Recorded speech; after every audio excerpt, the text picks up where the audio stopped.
Okay, folks, so I'm going to do a play session here with Saba, and she's on a back tie. I swear, this is something people just don't know enough about when you have an excited dog. Emma, go on. No, Emma, go. We're done. You can see Emma's just wants to play now. She needs to know. It's not time. Okay? It's crazy for me to tell a dog they're never going to ever pull on a leash. That's crazy. But I could tell the dog, you can pull on the leash towards the toy. That would make sense, sure.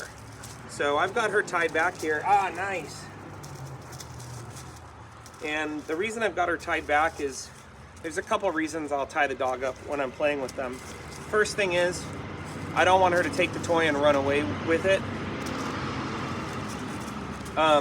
Also, there's a lot of distractions here, so I don't want her to be playing with me and then just wander off and start smelling pee and then forget about me. I don't want that either. So I'm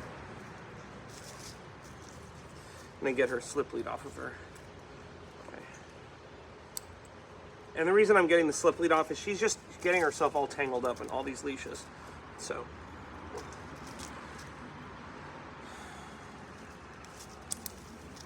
now there's a lot of dogs out here right now, but why aren't they going crazy? They're not going crazy.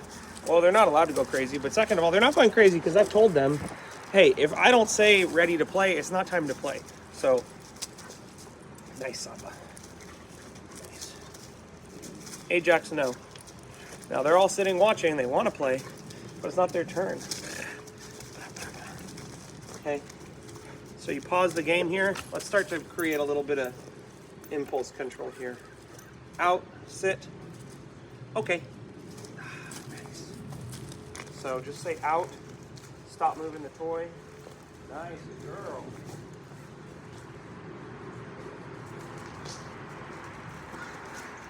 Emma, go.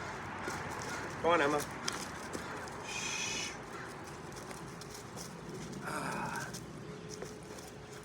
The reason I have this toy on a flirt pole is there's so many distractions here. I want to make sure I can make the toy super interesting. If you have a dog who struggles with playing, this flirt pole, this one's made by Squishy Face Studio. This can be a great way to get the dog engaged more with play. Nice. Nice. Nice, good girl. With puppies, you don't want to play tug too hard. You could pull their teeth out. So to get her to let go, I'm just going to hold the toy still against my leg.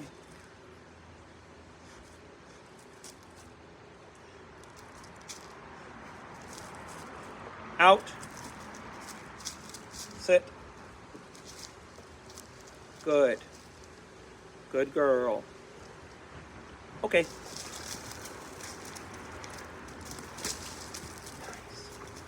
Nice. Good girl, Saba. Nice. Nice. And obviously, I want to be mindful that the leash isn't getting caught on the dog's legs. That could be dangerous. Ah, nice. Okay, we'll get her to let go now. Out.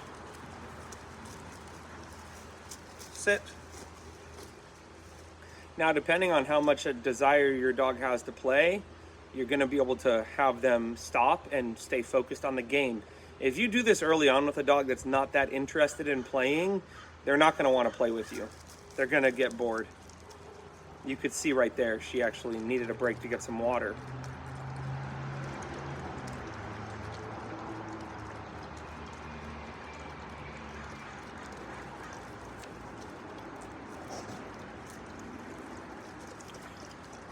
It's so important, in my opinion, to get your dog obsessed with playing with toys more than maybe anything. To have a dog that's obsessed with playing with toys, if it's possible, it makes your life so much easier to be able to go out and play fetch with the dog, to be able to play tug if you don't have a lot of space, to just be able to bring a toy with when the dog's off leash and know that the dog's going to come back. Anytime you ask them if they want to play, they're just going to come back. So, you ready? You ready? Okay. Emma, no.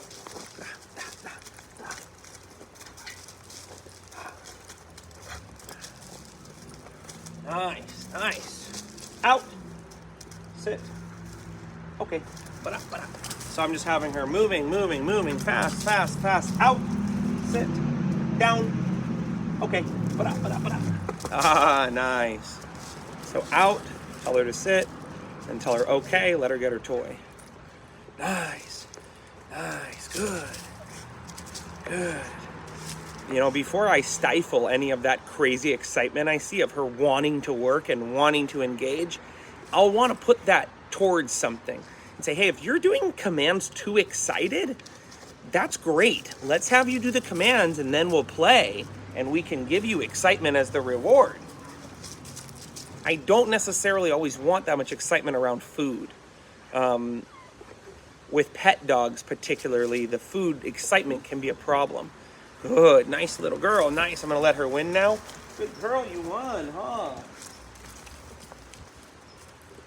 Nice girl. Now having the dog tied back can be kind of a pain. You saw it just kind of wrapped around my legs, so that's where just even having a long line dragging, playing with the dog in a small area and stepping on the lead. Ajax, no. And I'm gonna show you guys right now who are watching, because you may not understand this. There is 1, 2, 3, 4, 5, 6, 7, 8, 9, 10, 11 dogs watching us play. Oh, and this one. Okay, they're all just here watching. Nice. Nice.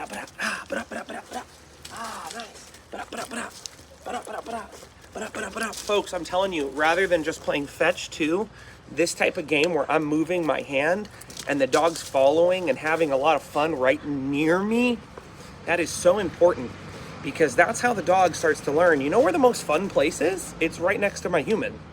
If I'm always throwing the toy away from me, I can create a little bit of that picture that the fun is always away.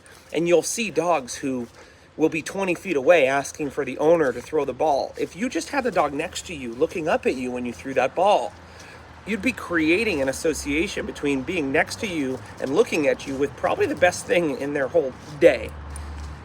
Out. I hold the toy still, she lets go. Now this we got from probably Canine Tactical Supply. This is a sheepskin fur, okay? So we'll end the game here with her. She wants more. It's so important you end the game when the dog still wants more gameplay. And if you have an older dog who you're just reintroducing play, it's gonna be the same thing. So, you know, Penn, who's a dog here right now, I probably wouldn't do a lot of work for play, except in the house. Like in the house, if I could get him to stop, play, and then calm down. Are we all done? We're all done, good girl. Calm down like this. I'd do that. But outside, I might just play for a while. Good job. If you start with this and you continue working and playing together, your dog may one day just like doing commands more than they even like the game. They'll just like this process of tell me what to do and then throw the ball, or tell me what to do and then let me bite something. But eventually what'll happen is the dog will become more obsessed with the work than the play, or the work with the reward. Folks, when the reward is presented itself in the right way to the dog will not require constant rewards. Good girl. We all done, Saba? Good. So after this, it's going to be crate time. I'll let her potty for a little bit, and then she'll go back into crate time and kind of rest after this session. I was going to give her playtime with a dog, but I thought, you know, I'd rather have her play with me right now. Her socialization's been going good. Good girl. We're all done. All done. Hey, no, Lizzie, no. Don't be barking at people. It's crazy. There's like 12 dogs here and only one dog barks. Hey, Lizzie, no. So now I've said no. I either got to not go down there and do anything and not say anything again, or I got to go down there and deal with this. No. I'm going to go down there and show you guys, because I'm sure people are going to ask, what does he mean deal with this? Hey, no. With him, I'm just throwing a Frisbee at him. He needs to stop. Okay. And with her, hey, no. I'm going to be clear. I said no. And now I'm coming down. No. No. And now I'll throw a Frisbee at you. It doesn't really take much. It's just more like doing no and then no. No. Come here. She's also coming unglued because she needs to train. Come here. No. No. No.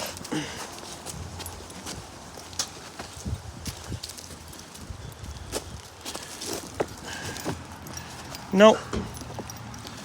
Nope. Putting, oh my God, what a nightmare. No. No, okay. Put her in her place. She's gonna stay here now.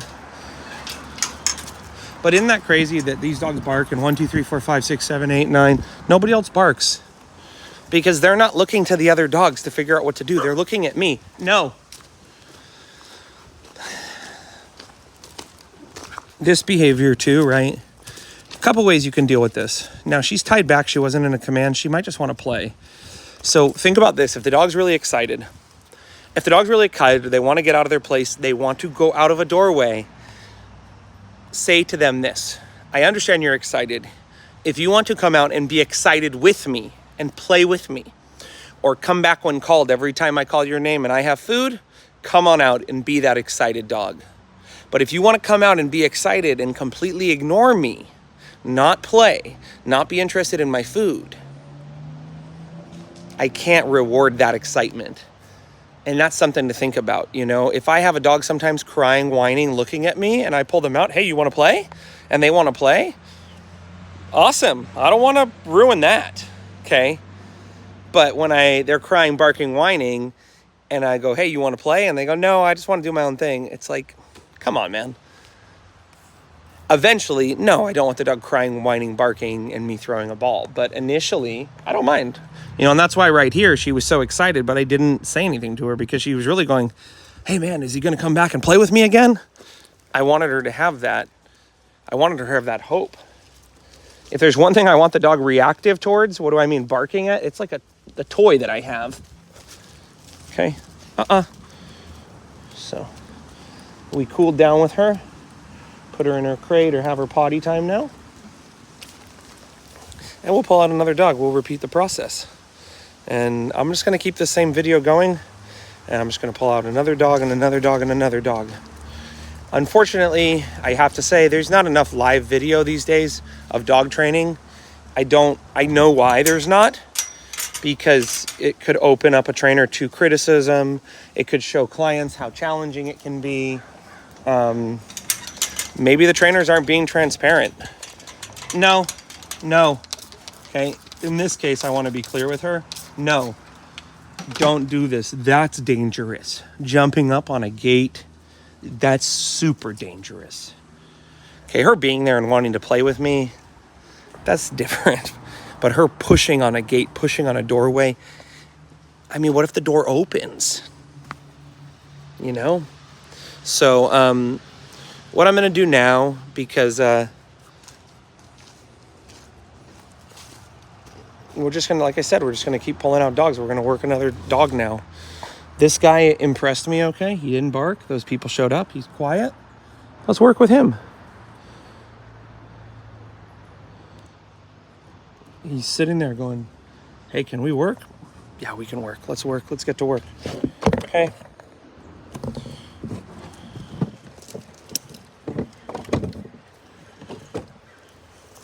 Now with him, he's in a high level of training now.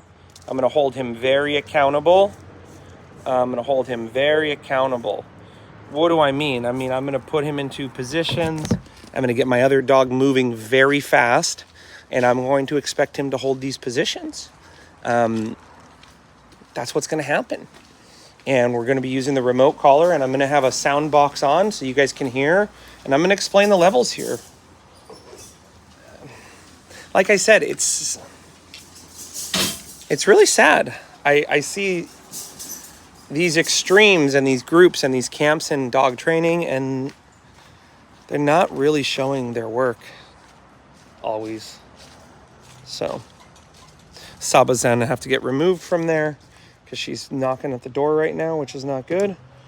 So I'll go over there and remove her.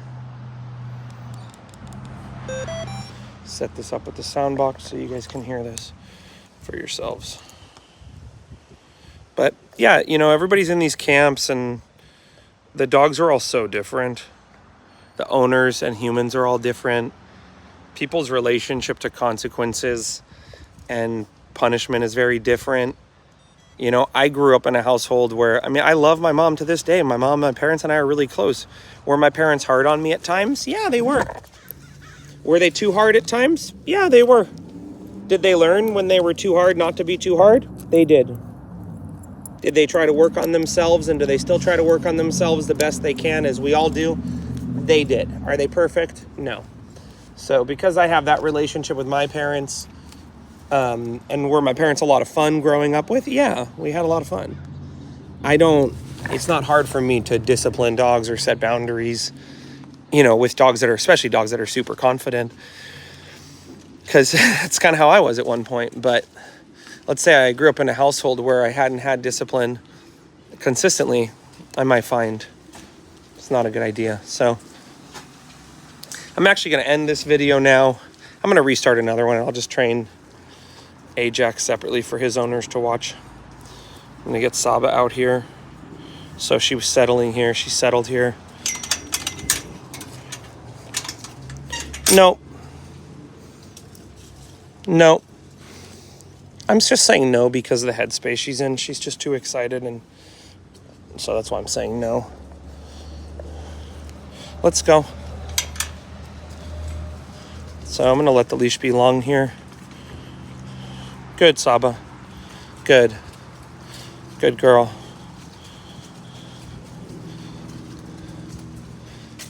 No. No. I'm going to put her in here. She's going to settle. I will let her have some more playtime. I'm going to have her let her more exercise. But it's so important you structure things that way. Be calm and then do some work. Come on. Be calm and then do some work. Be calm, do some work, play, calm. So, look at this, guys. Somebody showed up here on the property. Not a single bark. Okay, I lied. There was a bark. Hey, no. This is what I was dealing with yesterday or earlier today. No. No, stop. No. Go to your place. No. You're fine. You can come in. No. So, yeah, folks, like 20 dogs here. Someone shows up. There's 2 barks. Ajax, no. I say no. He's like 100 feet away. He lays down. No. Folks, no one's doing live videos. All these claims online. I'm the best trainer in the world, but I'm not going to show you my property on a Thursday afternoon at 10:45 live. I'm not going to show you out with dogs in the real world.